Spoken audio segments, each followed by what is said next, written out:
and we can proceed to give you what you need.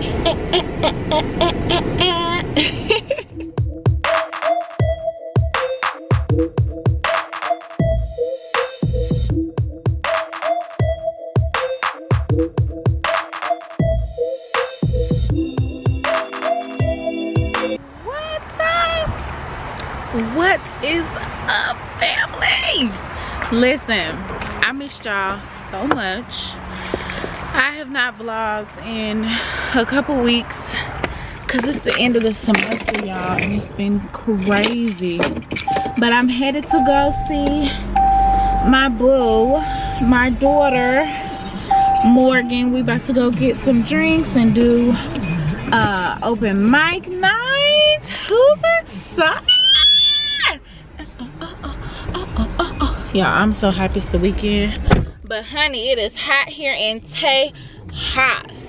But I'll check in with y'all, and we gotta officially start this vlog off right. You feel me? So I'm gonna wait till I get to see my boo Morgan. Look who I have here. Hi vlog. Look how red my tongue is. It is. We about to leave, what's his name? Nietzsche. Oh, Nietzsche. Wow. We're about to leave Nietzsche. And we're going to poetry. Ah, so fun. Yay. What'd he say? I said if someone's sitting there. He said actually someone is sitting there. And I was like, he tried to play us. My tongue's still red. We were drinking Kool-Aid. Yep. But we just made it to the poetry night. Second verse. Second verse. That way you can take.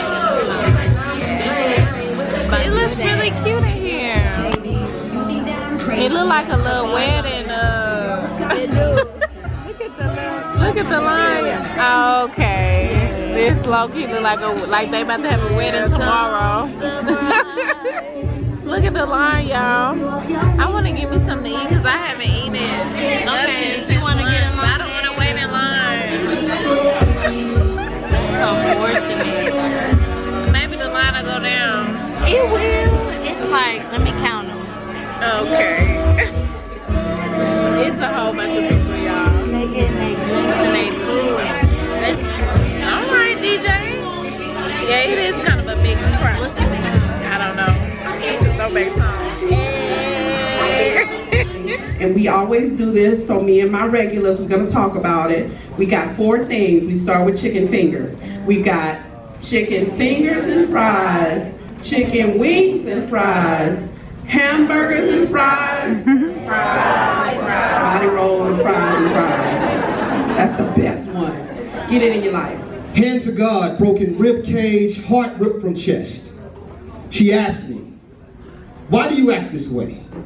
How can you project love and reject love, stand broken-hearted with a past full of broken hearts? She asked me, how long have you been this way? And the sad truth is, I couldn't remember. I used to blame Stacy because that was the first time that I'd given all of me away only to find pieces of me broken apart and left on the side of I-35 somewhere between San Antonio and hell. I used to blame Tina, because that was the first time that someone had loved me enough to see all of my vulnerabilities, then use them to break me. I used to blame Karen and Catherine and Katrina, because that was the first time that I thought I was in love for the first time. And second time, and well, third time. I used to blame my uncles for handing me these confusing lessons about misogyny, for setting a broken standard that I far too often tried to live up to. I never blamed me. I never took time to examine self, never realized the common denominator in every broken situation that I was in was, well, these hands. Hands to God, broken rib cage, heart ripped from chest. This stage is therapeutic. This mic allows me to hand you my truth, so let's talk truth. She wasn't crazy when I met her. Celebrate the life they lived before they became a hashtag. I wish my brother Emmett lived to see his 18th birthday. I wish my brother Stephen lived to see his first grandchild. I wish my sister Sandra lived to see her wedding dress. Before my mother's mother was allowed to read from page, a war was being waged. But to illiterate the slave, our voice became the blood for the poet to be poured upon the stage. She said, I tell you like it was told to me. I do this for my children simply because I love them that much. This is not for you. This is for your children. If not for you, they only have what this world gives them. We didn't march for us. We didn't boycott the bus for us. We didn't bear the water hoses, the beating, the mistreatments, hanging from trees. We fought for freedom, knowing we never see it. We fought because a change is going to come, even when not believing. She said, these hands pick cotton, knitted the flags you wave, built tracks for the train as well as chain juice to capture more slaves, but you're afraid to get your hands dirty, afraid to get your image blurry. And I interrupted. I said, no, ma'am. Sometimes I'm afraid to admit that I am worthy. She said, didn't Mr. Christopher tell you not to penetrate the silence if you have nothing of value to say?